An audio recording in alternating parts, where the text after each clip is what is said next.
Syarikat penerbangan diminta supaya tidak mengenakan kadar tambang di luar kemampuan rakyat, khususnya pada musim perayaan ketika permintaan balik kampung meningkat, terutama bagi laluan Semenanjung Sabah dan dalam negeri Sabah. Ahli Parlimen Kidabatangan Datuk Seri Bung Mokhtar Aradin berkata, syarikat penerbangan perlu mengambil kira kemampuan rakyat Sabah yang tinggal jauh dari keluarga dan tiada pilihan pengangkutan lain selain perkhidmatan udara. Janganlah menghisap darah rakyat.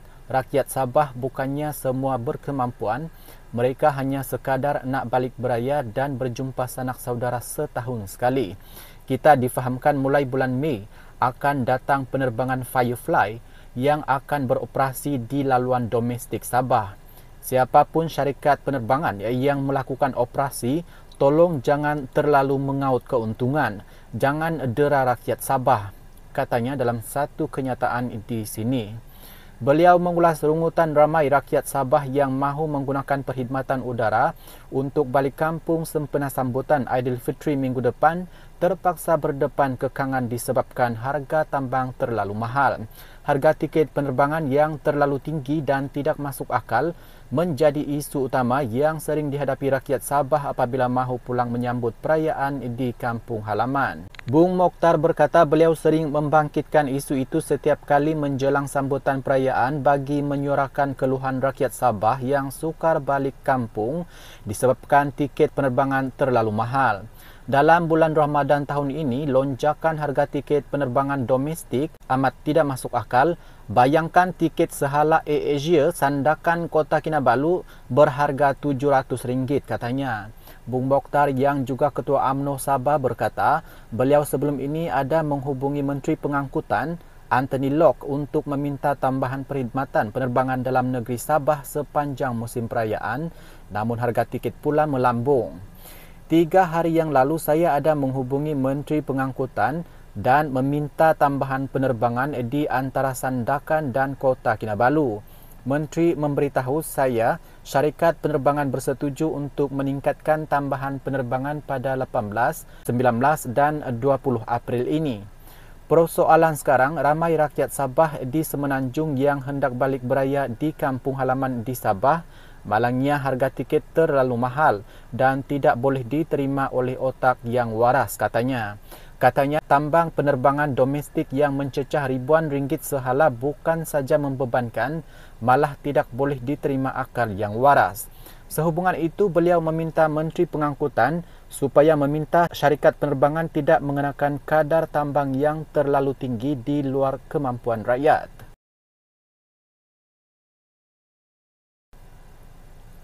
Perdana Menteri Anwar Ibrahim menegaskan sebagai bekas Perdana Menteri Muhyiddin Yassin sepatutnya lebih faham untuk tidak mengeluarkan kenyataan yang boleh membakar sentimen pengundi. Dalam jawapannya terhadap pembelaan Muhyiddin berhubung saman fitnahnya, pengerusi Pakatan Harapan PH itu mendakwa ia lebih-lebih lagi apabila kenyataan Muhyiddin semasa kempen pilihan raya di Parlimen Padang Serai selepas pilihan raya umum ke-15 PRU15 akhir tahun lepas. Anwar mendakwa kenyataan Muhyiddin itu berniat jahat kerana defendant sepatutnya tahu bahawa dakwaan dia menerima 15 juta ringgit kerana berkhidmat sebagai penasihat ekonomi Selangor sudah dijawab dalam jawapan di Parlimen sebelum ini.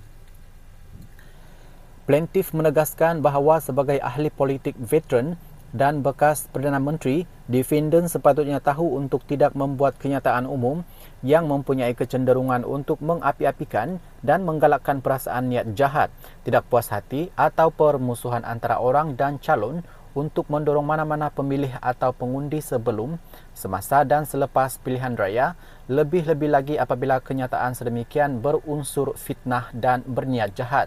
Namun begitu, defendant telah meneruskan untuk membuat perkara yang sama, iaitu menuduh atau perkataan fitnah melalui ucapannya dalam kempen pilihan raya yang jelas tidak dapat dinafikan melanggar Akta Kesalahan Pilihan Raya 1954, kata Anwar.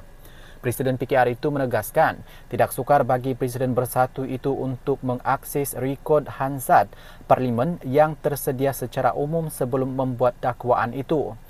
Anwar berhujah bahawa Muhyiddin juga tidak mempunyai kewajipan undang-undang untuk mengeluarkan kenyataan yang didakwa palsu dan berniat jahat di kawasan Padang Serai, sebaliknya bukan kawasan Parlimen Pagoh yang diwakilinya.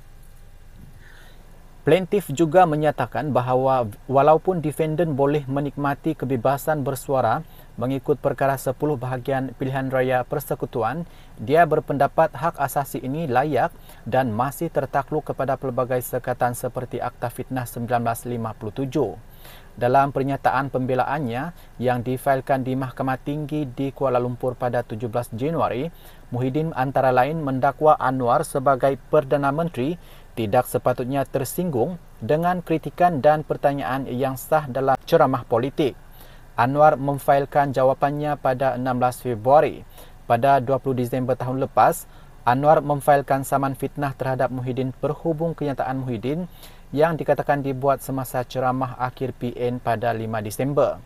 Melalui saman itu, Anwar menafikan dakwaan Muhyiddin sebagai fitnah, tidak betul dan berniat jahat. Melalui tindakan sivil itu juga, plaintiff menuntut ganti rugi am, pampasan teruk dan teladan dan injuksi untuk menghalang defendant daripada terus melafazkan atau menyiarkan dakwaan itu antara tuntutan lain yang diminta.